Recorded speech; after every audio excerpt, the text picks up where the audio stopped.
Everywhere you turn, everywhere you look, there's nothing but destruction. It was literally a war zone. It was just total chaos. The city was unrecognizable. It was horrible, and it was scary, and I just felt so bad for them. It looked like bombs had just gone off, and I don't know how anyone was surviving around there.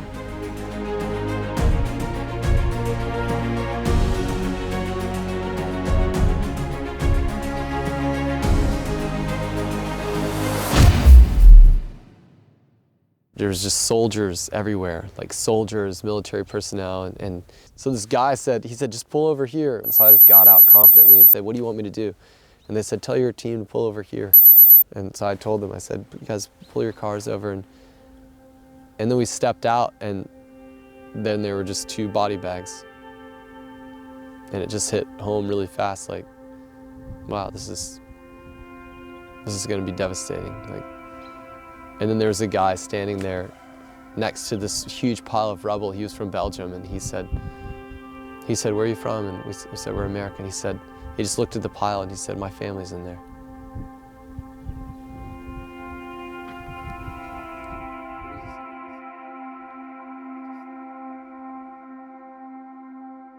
I met a guy, and he asked me in Turkish if I could help him zip his jacket up. And I could see his arm in a, kind of tucked under like this, and he had a brace on his neck. And I said, sure, and I zipped up his jacket, tried to zip it all the way up. And I asked him his name. He told me his name. And I said, what happened? And he said he was pulled out the day before. This whole building came down, and he was left by himself. He was the only one. And man, being careful with his arm, I gave him, a hug, and I could see his eyes were just full of just pain.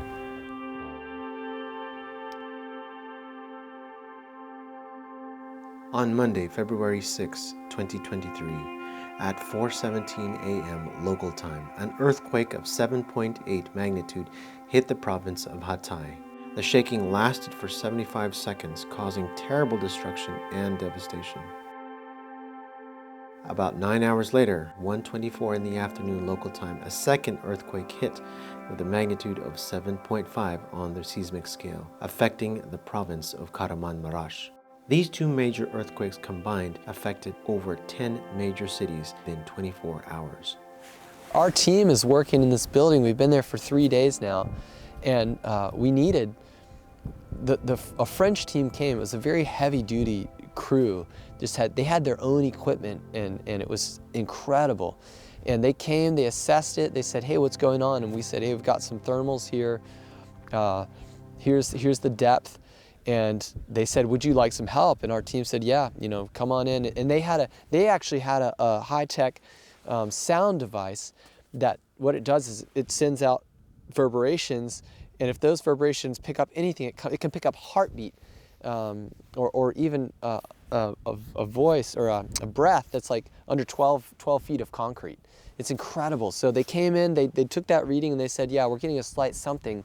And so we said, all right, do you want to join us? And they said, yeah, part of our team will stay here. So they're digging, they're working together, and then all of a sudden the Turkish miners show up, and they're like, hey, we're here to dig.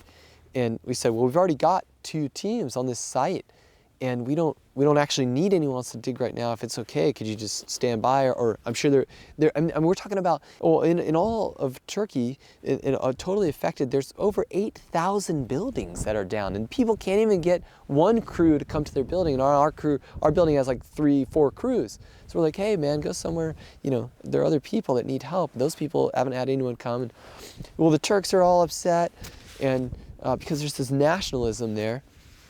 And so they begin to have an argument with our team, and then the French head, Antoine, comes out, and he's like, look, if they start digging just without us, this building could come down. Why the building is up, we have no idea. And so the Turks were angry, and Antoine said, if they start digging, then I'm out of here. It's not safe for my team. And so then the the miners, the Turkish miners, they went and asked the family that's there. So what do you want us to do? And they said, well, we want you to be part of it. So then finally we worked it out, and I'm in the midst of all of this and talk about language and cultural dynamics, and I'm trying to defuse the situation. So we diffused it, and they said, yeah, you guys can start digging as well. But if you stop, or if I say stop, Antoine, the French guy, said, you need to stop. And they said, all right, fine. And then the family said, but if anyone reaches the cavity where they are, the first people that should touch the body should be the Turkish people, because this is, you know, it all has to do with Islam, and the French are unbelievers, and we are unbelievers, and we're unclean. And so even in saving people, you know, there's still that national and Muslim mindset. And so then the French decide, hey, we dug. They have a very systematic approach. They dug 1.5 meters there and 2 meters there, and there was nothing where the thermal was showing. They said, look, we've got to move on. So they begin to pull their guys out of the building, and the family gets up, and the woman and the son, they just start yelling, like, you guys are murderers, and you're cowards. And like the Turkish people rise up, and they're like picking up sticks, and they're gonna beat these people. And I just saw what was going on. I'm up in the window in the building, and I just yelled out to our soldier friend. I said, hey, get in there. And so some of the soldiers came, and they kind of made a blockade and stood in front of the guys and tried to defuse the situation. Then the Turks came back, and they wanted to get their tools, and they said, and the Turks, or the French wanted to come back and get their tools, and the Turkish people came, and they said, they can't go in there. They like, we don't want them to even defile our building with their presence. And so then they worked it out. They said, you can send 2 people in there to get your tools, and that's it. And get the heck out of here. They were just so ticked off. And these types of situations we were dealing with constantly, just cultural clashes. And you got to imagine, you know, the Turkish people are very hot-blooded, ready to argue people already. So when in time of crisis, when emotions are boiling, they were just on the fringe and to blows. I mean, at one point in time on the building next to us, they were excavating. And I went there to tell them, hey, we need you to stop excavating, because our building was falling over. It's held up by cranes, but it was still leaning to that side, and there was nothing. And as they were digging, we were afraid it was going to fall. And man, these Turkish guys, they started coming up the rubble towards me, and they're like, we'll never stop digging. No one has come here. How dare you tell us? And I was just thinking, man, I'm about to get a fist in the face. And so I just took a deep breath and prayed. And then and the ambulance guy who came with me to help me translate, he erupts, and he's trying to defend me, and he starts yelling at them, and they're yelling. And I just said, wait a minute, guys, please. I said, just let me talk for a second. Like, what I'm asking, I said, is there anyone, have you got any thermal reading of this area? And they said, yeah. And I said, is there anyone alive? And they said, not that we know of. And I said, well, look, we have 3 live readings in this building. Please let us just finish, and then we will come here, and we can run the dogs, and we can do whatever you want. But let us work where we know there are live people. And then I just explained to them, look, like, I know you all are angry at us, but we're foreigners. That's not our family. It's not even our people group. We're here for all of you. And all of a sudden they just calmed down. I said, look, we love you. We care. We will come and do whatever we can. And they said, you promised you'll bring the dogs in, sir. I said, yeah, we'll come. I'll tell my team. And so this was something every 5 minutes there was a cultural situation to diffuse, and it just brought a whole new level of what Jesus said, to be peacemakers in these times. And I think, the level at which we were usable there was just astounding. It was amazing. And a woman was in desperate need. Her house was demolished. Her family was in there along with a bunch of neighbors, and an excavator had gone through there, I believe, and was starting to pull back, and she was screaming, and she was screaming for help because bodies were becoming visible in the rubble. She was screaming for help, but nobody was helping her. One of the guys in the other team that was there had seen this and said, I will help. And she started to yell at the people standing around and say, you guys live here, and these foreigners are the only ones who are responding and going to help me. You should be ashamed of yourself. So anyway, I was called over. This teammate guy was like, from the other team, he said, look, if you could just go over there and just move one pebble at a time. And I was like, I've never done this. I don't know if I'm just going to be doing something sacrilegious. And I'll do it, I'll just go over there and do what I can. And I did. So I went over there, me and another guy, and climbed this little ramp, makeshift ramp of rubble. And as you get to it, it kind of becomes a face, and you can see the layers of the building squashed. And right at the base of it, there's rubble, and there's like tattered clothing and things and brick and whatever. And I got close, and I could see underneath a piece of wood, I could see a young person, a kid. And I put this wood over it, and I got down on my knees to start moving rubble, and I could see within the two cracks, I saw an arm. And then all of a sudden, other guys started coming up. And I asked one of them, I said, could you get me some work gloves? So they ran back and got me some of these work gloves. And then as they saw me start moving stuff, more guys started to come. And we formed a kind of a chain. And so somebody brought a bucket, and we fill it with bucket, pass it out, just to move the debris out of the way. And I was so thankful this one guy came up. Him and I, side by side, were starting to move stuff, and you could see the hip and the legs, and it was a woman clearly. And I began instructing him. There was some air forming in the body, and I told him, look, don't let anything fall on this body. We called for a blanket to put down. We pulled the body and put it on a blanket and wrapped it. And then they had a process where we would put it on the blanket, wrap it up, put it in a large tube bag. The bag goes into a cadaver bag. We took it down on the street and opened it up again. We opened it up, and the lady that was staying there, she needed to see it, so she went over and saw it, and she confirmed it was her mom. And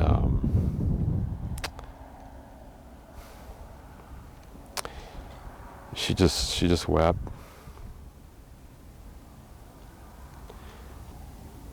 And she wept, and nobody did anything. I expected other family things to come around. So, in this culture, you don't really touch a woman. You got to be really careful with the gender thing. And I went over there and I just put my hand on her shoulder, and she leaned in towards me, and I leaned in towards her, and I put my whole arm around her and just gave her a hug as she wept.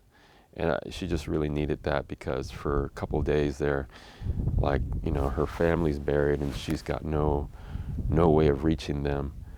And I think it offered a little bit of closure. We did that about 4 more times. We went back and forth, more bodies. And you could just see, it was hard because of the smell. And the smell was really strong. They had a kind of a ritual every time we went. We put a body down, they burned the gloves, they burned the mask, and they put a lot of this stuff called colonia all over you. You get geared up again, you go back, sleeves all the way up. And the last time I went up, we had to stop because there was another woman, and she was trapped. Her arm was pinned by this big bedroom mirror, and there was a couple of other people right next to her, and to remove her would require amputation. And I was just like, no, that's just not something I'm gonna do. And we just all decided to stop right there. The scenes there, just I can't, they are frames frozen in time of what happened there. The woman crying, the people there just in disarray. I'll never forget it. But I came back there a couple of days later, and I saw the lady, and she just gave me a big hug, and she said, "I'll never forget, what you guys did here. Thank you so much." There was a guy, a man who they met in the airport. He lives in America. He had flown in to see his mother-in-law's building had collapsed, and while they were digging that building, he was helping us with ours, with translation. When I wasn't there, he would be there, and there was a night where, you know, he was seeing what was going on, like this team, the way the team was working together. It's 3 in the morning, it's freezing cold. We just have a moment. He sits down in the corridor of this building, which we shouldn't have done. They're digging, they're working, and he just looks at me and he says, "I don't understand you guys." He said, "I've never been around a group like you guys. The way you talk to each other, the way you listen, the way you process, the way you execute plans, it's like nothing I've ever seen before." And he said, "What is it? I can't understand." And I said, "Man, we all have one common theme, and that's we're all followers of Jesus. He's our leader. He's what we look to how to live life." And he said, "But I've met other Christians, and this is different." And I said, "Yeah, well, I can't speak for others, but we follow the Bible. We follow Jesus, you know."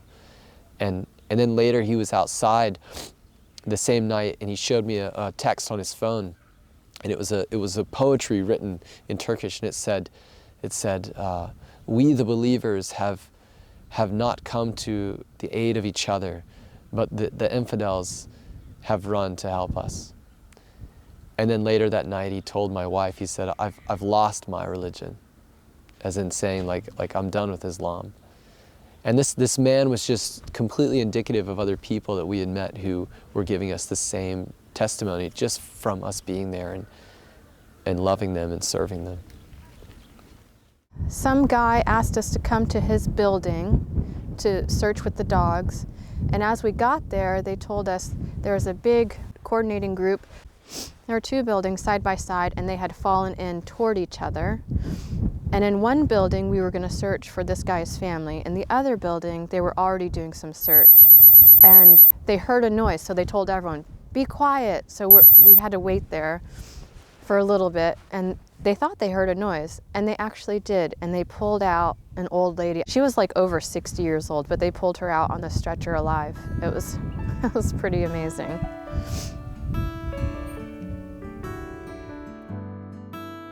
I remember reading in Gospel Workers where Ellen said, God is looking for men and women who will make decisions on the fly. Even if they're the wrong decisions, he's wanting men and women to make decisions rather than sit around. And I think there are times that call for quick action.